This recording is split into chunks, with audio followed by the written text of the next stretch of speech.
est une étape importante de dialogue et de coopération pour les acteurs du monde rural et les autorités publiques. Le Conseil national de concertation et de coopération des ruraux, CNCR, en a profité pour mettre sur la table les préoccupations des paysans pour booster leur secteur. Nous avons pu échanger avec lui sur un certain nombre de points. Sur la gouvernance de la subvention, en premier lieu, l'organisation et la préparation du conseil agro-silvopastoral qui va se tenir, dont le président de la République a décidé en conseil des ministres, sur la question du financement du secteur agricole, sur la question des jeunes, des femmes, et au-delà, nous avons pu discuter avec le ministre sur la question foncière.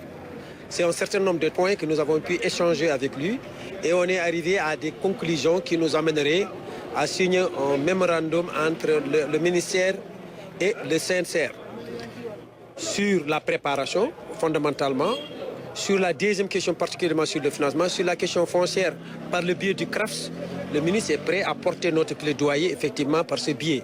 Nous avons été effectivement très satisfaits de sa visite. Il a pu échanger et a montré leur objectif, leur vision sur la souveraineté alimentaire. Dans le but de promouvoir un développement agricole durable et inclusif, le ministre de l'Agriculture, de la Souveraineté alimentaire et de l'Élevage s'est engagé à accompagner davantage le CNCR.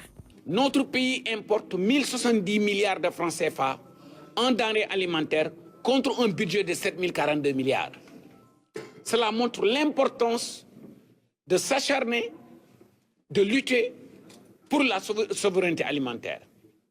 On a discuté de plusieurs axes de partenariat pour que les 10 filières dans lesquelles notre pays a des soucis, à savoir le riz, à savoir le blé, à savoir l'huile, à savoir le lait, à savoir le sucre, à savoir les fruits et légumes.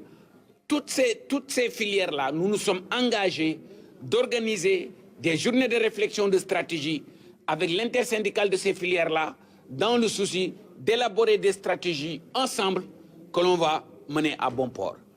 Pour le financement du secteur agricole, comme le président Nazir l'a dit, j'ai déjà drafté la correspondance que je compte envoyer au secteur bancaire, aux 30 banques du Sénégal et aux institutions de microfinance pour organiser une journée de réflexion non seulement avec les banques, mais avec les producteurs et les opérateurs pour voir comment accompagner la filière, le secteur agricole.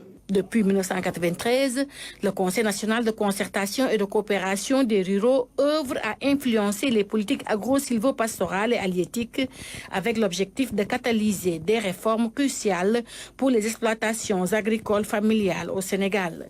Pour la campagne agricole 2024, l'État a mobilisé 120 milliards de francs CFA.